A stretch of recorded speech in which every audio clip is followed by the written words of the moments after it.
Welcome back. It's another episode of Market in Darkness. I'm your host, Darian Wigfall.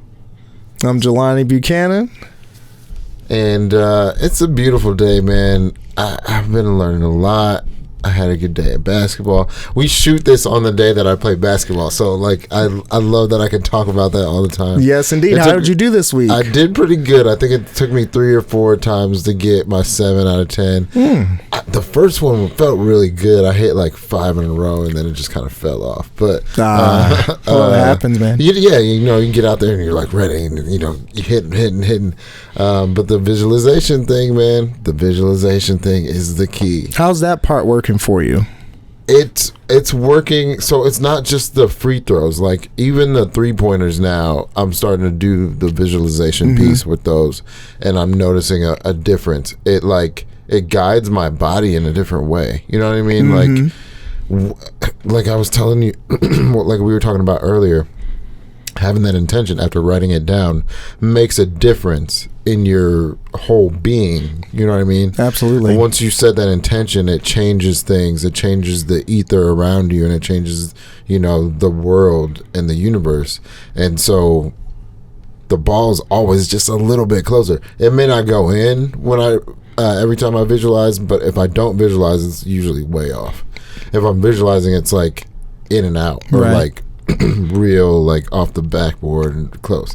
So like hitting threes and everything that I do now, it's just like look at the basket, visualize the shot, shoot the shot. Word. And it gets simpler each time, because one problem I have in basketball when I shoot is I immediately miss because it's not far enough. It's not powerful enough, because it always lines up where it needs to go, but I'd rather get bricks because that means I'm closer. Yeah, but it's just airball, I'm looking at it and I'm like, it's lined up with the hoop. That's what I need to work on. I guess my form too, but I also haven't shot a basketball in the hoop and since July. Okay, so it's not too bad. Been a few months, but. And I mean, the reason that I'm talking about that is because, like, Russell Brunson is a wrestler, so like sports is his thing. I wasn't a basketball player; I was too short to play. Getting into high school, but I really think it teaches you a lot of what the things that we're learning here in those like mental, like typical human psychology. When it comes to breaking false beliefs and things like that.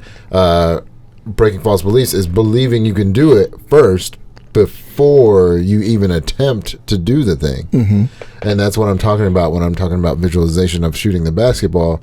It relates to pretty much any goal. As like, you gotta have your eye on the thing in order to get the thing. Like, that's just when you're walking to the bathroom from here, you have to know where the bathroom is.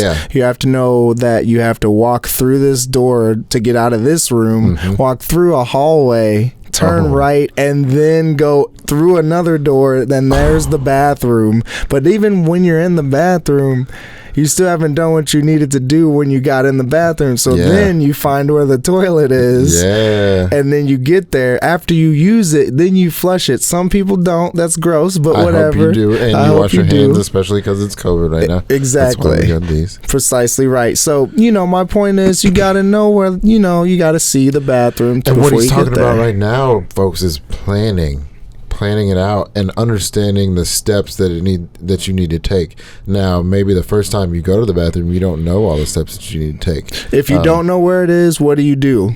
You ask somebody. You ask who knows. Ask someone who knows. Exactly. Ask around and find out who knows. So, someone who knows. Who's making millions of dollars. It's nuts, man. And I'm giving this away to you because I don't believe in holding on to information. But I've made a few $1,000s off the knowledge from this so far. No just joke. so far. Yeah. And we're only getting better at it.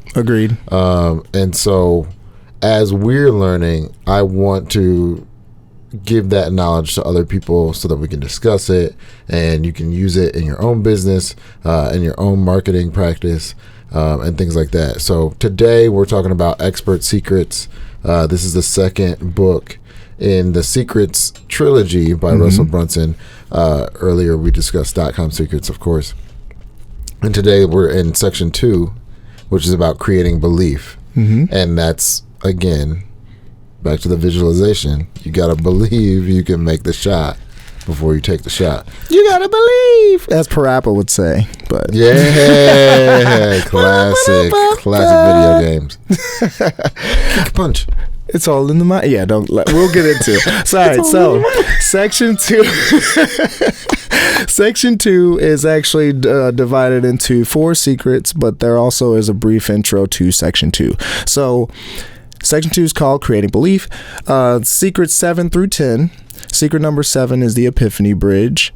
Secret number 8 is the Hero's 2 Journeys. Secret number 9 is the Epiphany Bridge script. And secret number 10 is the 4 core secrets. Secret number 10. So, Expert Secrets, the new copy, is a little bit different than the older copy. But what we will do is we will compare them back and forth, let you know what the differences are. If you already have the previous version of Expert Secrets and you're thinking about upgrading, which is what I did. I mean, dude, totally hit Darian up, get that. All you got to do is pay shipping. Yep. So $9.95. Very simple. $9.95. So with that in mind, let's get into section 2. Secret number 7, the Epiphany Bridge. So real quick, the intro to this pretty much talks about how Russell had been using the hook story offer framework for several years, but he never taught it as a complete framework. But once he did, he figured out it was crucial to the process. So that's how section 2 is introduced. See, so for me, the Epiphany Bridge is secret number 6 in Creating Belief, section 2. And the Epiphany Bridge is just a story that takes people through the emotional experience that got us excited about the new opportunity we're presenting to the audience. So the first time we discovered our expert topic, something excited us. And all the logical stuff that strengthened our own beliefs in the new opportunity will not help people buy unless they've already had the same initial emotional epiphany. Let me say that again.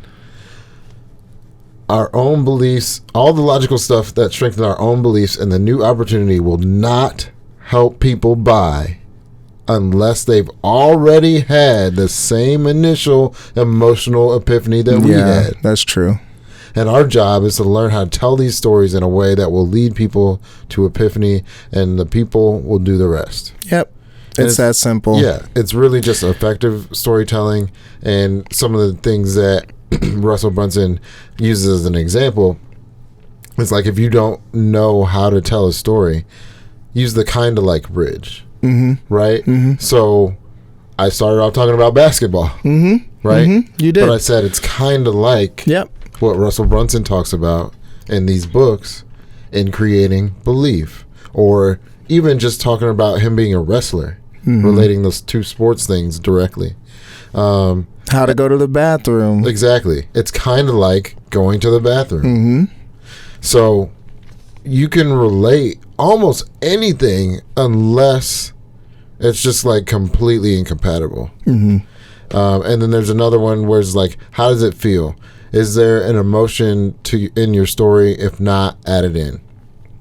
Because if you don't have an Epiphany Bridge that is an emotional story, it's not going to elicit a response. And I recently put my Epiphany Bridge on Facebook, and I actually got more engagement with that than I've gotten in a long time with most of my posts. And I'm not on social media as much as I used to be. Me neither.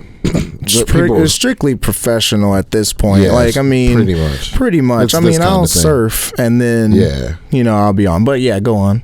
Because we're creators of content. I'd rather create than consume. Agreed. And there's nothing wrong with consuming. Exactly right. I do consume other media all the time. I watch movies and especially like classics and things like that. TV all the time. Sure.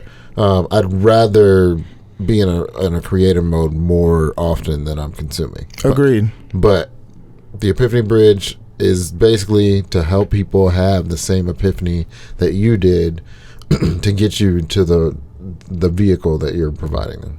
That sounds about right. So real quick, we'll take a break and then we'll get to section 2 or Secret 8, which is the Heroes 2 Journeys. Coming up.